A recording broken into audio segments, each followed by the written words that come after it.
Como vocês viram, em janeiro eu comecei a trazer vídeos a respeito, contando toda a história de Undertale com Deltarune, unindo os dois universos, contando tudo o que aconteceu. E hoje vai ser o segundo capítulo dessa história. Peraí, tem que fazer só assim. Não vai ficar confuso. Hoje é o segundo capítulo, então, pessoas, nós vamos fazer mais vídeos contando toda a história, né, cronologicamente a respeito de Undertale e também vinculando algumas coisas com Deltarune. Eu acho que Deltarune vai precisar ficar um vídeo separado, mas esse vídeo é a respeito da lenda de Deltarune, principalmente que ali, né, tem um NPC que sobreviveu à guerra dos humanos e monstros, e a gente vai contar mais detalhes para vocês aqui hoje. Então, pessoas, vídeos assim dão um enorme trabalho para fazer, então já deixa o gostei no vídeo para aí, né, pro editor ficar feliz, ó, o trabalho tá ficando bom, tá ficando da hora, e também já se inscreve no canal para não perder mais outros vídeos que nós estamos fazendo aqui, não só a respeito, né, contando a história de Deltarune, nós contamos histórias de vários jogos aqui, você não vai se arrepender, jogos, coisas da internet, memes e muita coisa legal, você não vai se arrepender, são 2 vídeos novos todos os dias, já se inscreve para não perder mais nada e também ativa o sino, porque aí o YouTube vai lá e te notifica, a gente acredita, né, que o YouTube vai mandar para vocês o vídeo e vamos torcer para que isso aconteça. Então, pessoas, já não perde mais tempo, deixa o gostei, se inscreva e ativa o sino para nós aí, beleza? Então vamos lá, vamos comentar então do segundo capítulo, né, dessa nossa aventura, falando de toda a história de Undertale com Deltarune.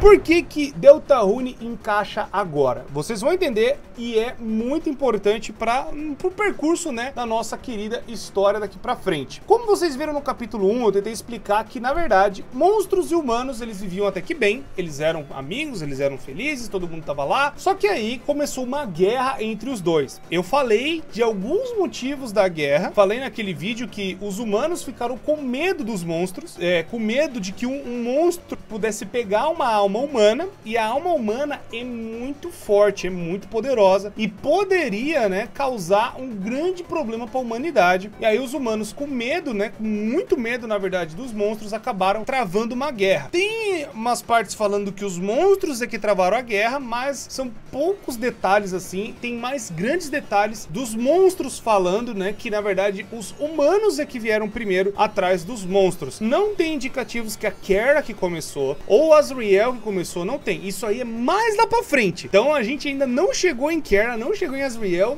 Calma que a gente tem que falar muita coisa antes, na verdade. E uma das coisas antes é a respeito de um dos sobreviventes da guerra. Na verdade, tiveram 3 sobreviventes da guerra, que é a Toriel, o Asgore e o nome dele, mais importante, que é o centro desse vídeo, o Gerson. Na verdade, vários outros monstros também sobreviveram à guerra, mas esses monstros seriam os mais importantes e que viveram a guerra, né, toda a parte da guerra dos humanos e monstros, e eles acabaram indo pro subterrâneo e foram exilados praticamente ali com uma barreira mágica. Até aí vocês conhecem, até aí essa história foi, né, o que eu falei, e ali os monstros começaram a povoar. Agora, a partir dessa história, na verdade, tem não se sabe direito qual é a ordem. Isso é a ordem que eu escolhi para contar para vocês, porque agora deveria ser também o capítulo do W de Gaster. Eu deveria estar começando a contar, mas eu decidi não contar para não causar confusão, porque o W de Gaster eu vou ter que explicar muito de coisa,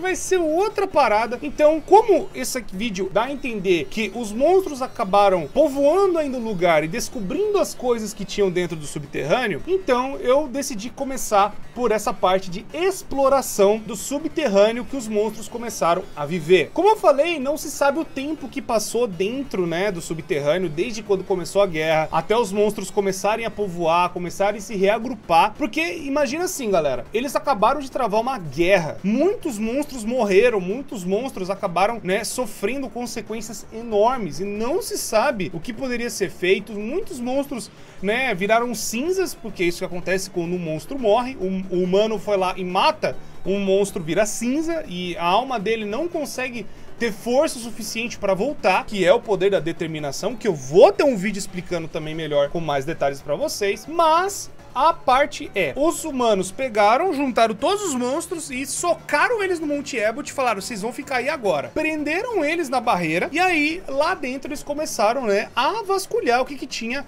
né, dentro do Monte Ebott. E dentro do Monte Ebott eles acabaram, né, trazendo todos os lugares, que foi o Waterfall, Snowdin, Hotland. Não tinha ainda o Marathon Hotel nessa parte do tempo que nós estamos. Não tinha Marathon, não tinha ainda o conjunto de ciências do Asgore, não tinha ainda essa parte, mas quando eles caíram, eles fizeram as primeiras ruínas, que é até o final de Undertale, né, que é lá a parte do onde o Asgore tá. Seria, né, as ruínas, na verdade, que você conhece, e aí depois os monstros foram para uma novas ruínas. Essa é a ordem. Primeiro você cai nas ruínas mesmo, para depois chegar onde os monstros começaram a viver mesmo, num lugar maior, que seria as novas ruínas. Melhor dizendo, tentando explicar melhor. Faz até sentido que, tipo, as ruínas, né, o começo, depois fica muito gelado, aí o gelo começa a esquentar, aí vira totalmente lava, né, vira Hotland, e depois vem a parte do decor. Mas aí, essa parte do Marathon Hotel e do decor não existe ainda. Já vai direto, né, para onde fica o castelo do Asgore. Mas até chegar a esse ponto, temos o Gerson, que é um cara que começou a ter paixão por arqueologia. Ele é um monstro que ele era conhecido como Martelo da Justiça, e ele acabou, né, depois da batalha, né, depois de ter lutado ao lado dos monstros, ele acabou meio que se aposentando e vivendo seus restantes dos anos, né, como uma tartaruga que acabou tentando explorar as coisas ali. Nisso passaram-se vai saber quantos anos. Não tem uma ideia ainda, não dá pra saber. Mas a ideia é que os monstros acabaram criando um símbolo, que esse símbolo que é falado dentro, né, quando você tá passando, né, pro Waterfall, você chega na loja dele e ali ele começa a falar que tem o símbolo do reino dos monstros. E o símbolo do reino dos monstros é Deltarune. Tanto que o mais engraçado é que quando você troca ideia com o Gerson, ele não fala a respeito da guerra em si. Quando você troca ideia com ele ali no Waterfall, ele vai falar algumas coisas da guerra, mas lá na Rota Genocida. Mas é muito pouco detalhe. Ele vai falar muito mais a respeito do que é esse emblema. E ele vai explicar que, na verdade, esse emblema de Deltarune predita, né, fala, na verdade, de uma história antiga, e essa história é a respeito dos monstros esperando, né, alguma coisa, sabe, algo acima deles que viria, né, a libertá-los de certa forma. Tanto que a parte de baixo do símbolo, os triângulos, são os monstros, e em cima é essa, sabe-se lá qual entidade que libertaria os monstros do subterrâneo. E aí, como os monstros acabaram, né, criando uma cultura, e alguns monstros antigos, eles também tinham, né, como dá pra você ver, eles tinham muito dessa característica de passar a mensagem através das conversas e não através de registros. Os registros começaram a ser feitos depois que veio a parte científica, depois que criou a biblioteca de Snowdin. Então eles acabaram no começo passando a história deles através do diálogo. É meio que alguns povos muito antigos, né, da nossa era humana, acabaram passando suas tradições antes do papel, ou antes de falar, né, alguma coisa, né, escrita, né, melhor dizendo, ter alguma coisa escrita, era tudo pela fala. Então acredita-se que os monstros fizeram a mesma coisa. E dentro desses monstros acabou chegando a esse emblema de Deltarune, onde os monstros estão embaixo e em cima aparentemente seria um anjo. E a lenda diz o seguinte, eu vou pegar do jeito que o Gerson fala. Essa profecia, na verdade, está dizendo que é uma lenda a respeito de um anjo que já viu a superfície e ele veio, né, até nós, veio até o nosso reino para levar liberdade. Mas uma vez as pessoas meio que podem ter um olhar até um pouco estranho, dizendo que esse círculo também pode ser o anjo da morte. É o cara, a pessoa que traz a destruição, né, a armada da destruição, tentando nos libertar, na verdade, deste mundo mortal. Na minha opinião, o que eu vejo nesse círculo é só que ele é bem da hora, assim.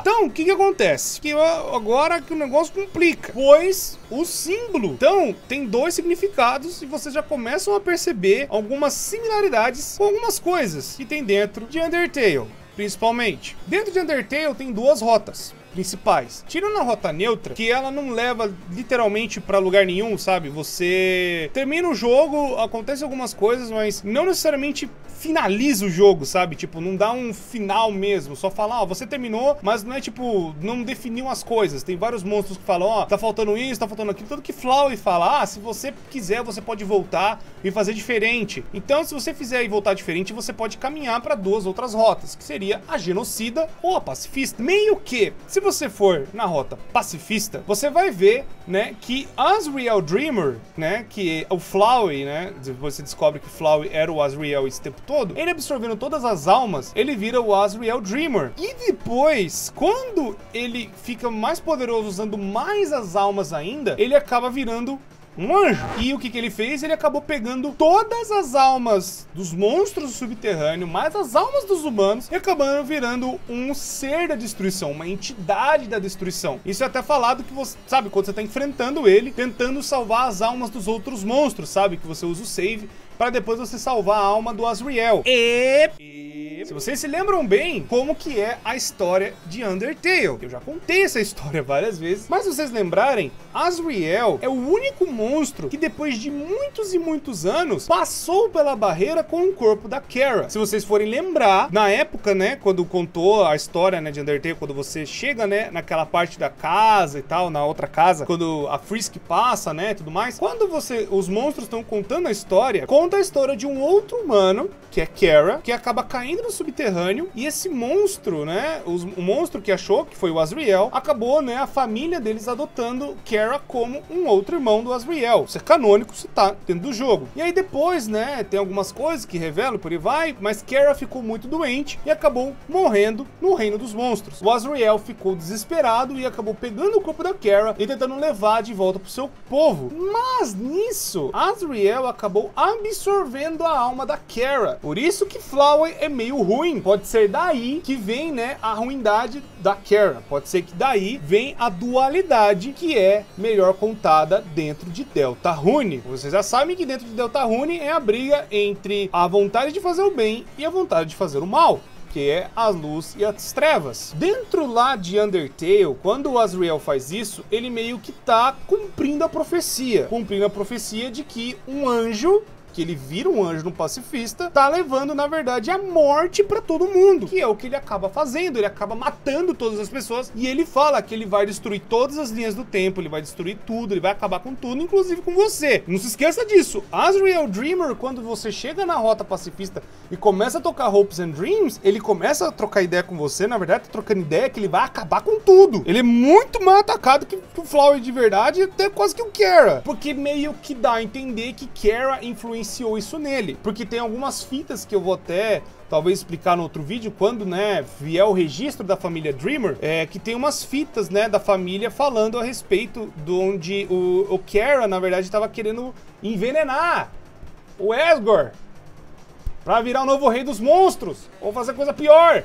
não sei, mas antes de entrar em qualquer detalhe de predição e tudo mais, isso é só teoria, mas eu vou explicar melhor quando nós chegarmos nessa parte da história. Por enquanto, aparentemente, o símbolo de Deltarune previu que, né, junto com essa história do anjo e os monstros embaixo, que na verdade, né, o Azrael Dreamer seria esse anjo que acabou, né, trazendo, né, toda a destruição para o mundo dos monstros na rota pacifista. Tanto que, eu já falei isso, o design do Azrael, quando ele tá na forma Hopes and Dreams, é inspirada no Sariel dentro de Touhou, e Sariel é um anjo da morte lá no Touhou. Então é meio que é muita coincidência. Mas voltando, como também é um anjo que acabou trazendo as coisas, pode ser também você ser a pessoa que veio do lado de fora, que viu a superfície, caiu no reino dos monstros e tá limpando todo mundo, ou o anjo que vai libertar todo mundo. Aí cabe de novo a escolha em você fazer o certo ou errado. E é por isso que aí agora a gente pode falar da lenda de Deltarune. Como agora estamos falando da lenda de Deltarune, eu tô falando, né, da lenda da profecia do jogo Deltarune mesmo. Porque vocês perceberam que Undertale e Deltarune é um anagrama, né? Tipo, o mesmo nome. Undertale e Deltarune é a mesma coisa. Tem as mesmas letras e você embaralhar dá um nome um do outro. E lá na lenda de Deltarune tem algo muito importante falando a respeito de um anjo também, que eles vão banir, e aí o equilíbrio ser restaurado em todo o mundo que tá acontecendo ali. Aí, eu acredito que Deltarune vai tentar contar, aí já é coisa louca. Talvez Deltarune esteja tentando contar a história de que talvez dê para banir um humano da história. Talvez dê para remover a determinação do jogo. Não tendo determinação dentro do jogo, a história acontece sem ninguém jogar. E aí os monstros, eles ficam bem, ou acontecem os eventos que tiverem que acontecer, pré-estabelecidos pelos próprios monstros, eles acabam tendo suas próprias consciências, sem ter alguém, um anjo de cima, vulgo você, fazendo as coisas, né, atacadas acontecerem. De novo, isso é só teoria. Mas também pode ser que nem eu falei pra vocês, né, de uma pessoa que ia matar todos eles, que nem pode ser a Kara e depois o Frisk, que você que acorda a Kara no fim das contas, e pode ser também a transformação do anjo Azrael Dreamer, que nem eu falei pra vocês agora há pouco. E como eu falei pra vocês, o Gerson, ele vai falar também na Rota Genocida a respeito de alguns detalhes que aconteceram, né, da guerra dos humanos e monstros. O próprio Gerson, ele admite que ele teve uma briga com o Asgore, porque ele tentou convencer o Asgore deles fugirem, deles não aceitarem ficarem na barreira, que aí é uma das coisas que ficou muito estranha, porque tipo assim, aparentemente, na verdade, os monstros, quando eles começaram a ver que eles iam perder, eles poderiam ter fugido, eles poderiam ter ido pra qualquer lugar do planeta, eles poderiam ter ido pra, sei lá, se exilar em algum outro canto, tentarem fazer a vida deles em outro lugar, em algum outro povo, em alguma terra remota. Não dá pra saber. Mas, aparentemente, o Asgore se entregou. Ele acabou deixando com que os humanos fizessem o que quisessem. Isso, o próprio Gerson, ele fala porque ele tem o destino, né? Quando você tá na Rota Genocida conversando com ele, ele fala, ó, muito tempo atrás, Asgore e eu concordamos que escapar seria sem sentido. Então, tipo assim, desde uma vez quando nós saímos, os humanos, eles iam simplesmente nos matar. Mas os humanos não mataram. Os humanos prenderam os monstros e acabaram selando com a barreira mágica, que nem vocês sabem da história. Mas os monstros poderiam ter fugido. E aí o Asgore chegou pro Gerson e falou, mano, vamos se entregar, cara. Eles vão matar todo mundo, de qualquer forma. E aí ele falou assim, ó, eu me senti um pouco traído quando eventualmente eu mudei de ideia, mas não, eu penso, talvez ele estava certo. Porque, de qualquer forma, mesmo se a gente na verdade nunca ia conseguir fugir, um humano ia nos matar de qualquer forma. Eu não tô certo? Então, por que ele tá falando essa roda genocida? Porque se você ativar o genocídio, você vai estar saindo, mandando pedrada em todo mundo, não vai fazer diferença. Você vai estar matando todos os monstros de qualquer forma. E você vai ter poder, tanto poder pra acabar com o mundo inteiro, se você quiser. Por isso, o Asgore, quando ele viu isso, antes de acontecer Kara, antes de acontecer Frisk, antes de qualquer coisa no Undertale,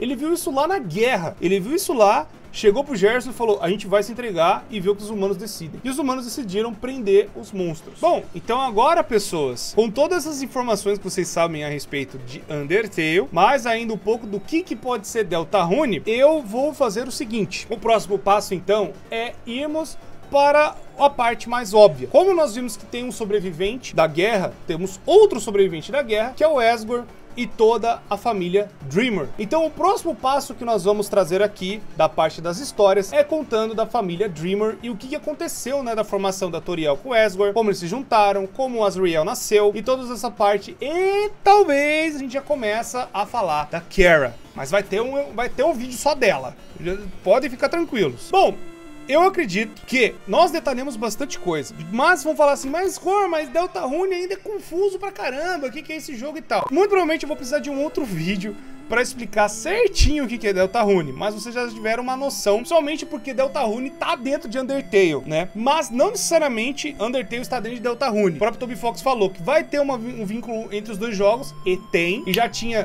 antes do jogo sair, né? Antes do Deltarune sair, já tinha o Deltarune dentro do Undertale, e agora a gente tem que esperar os outros capítulos de Deltarune para ver o restante da história. Mas vamos continuar com a história de Undertale e depois eu tento trazer um capítulo à parte contando a história de Deltarune para vocês, explicando um pouco melhor. Bom, pessoas, muito obrigado por terem assistido e vamos no próximo capítulo falar da família Dreamer, beleza? Pra gente continuar essa parte do começo, né, da formação dos monstros e ver, né, depois Gaster, Sans e por aí vai. Tá bom, pessoas? Muito obrigado por ter assistido, espero que vocês tenham gostado, deixa o gostei e também se inscreva no canal para receber mais dos nossos vídeos aí no seu YouTube e não perder o restante, né, dos nossos episódios que estamos fazendo a respeito da história de Deltarune e Undertale. Beleza, pessoas? Muito obrigado por tudo sempre, me despeço de vocês e até a próxima!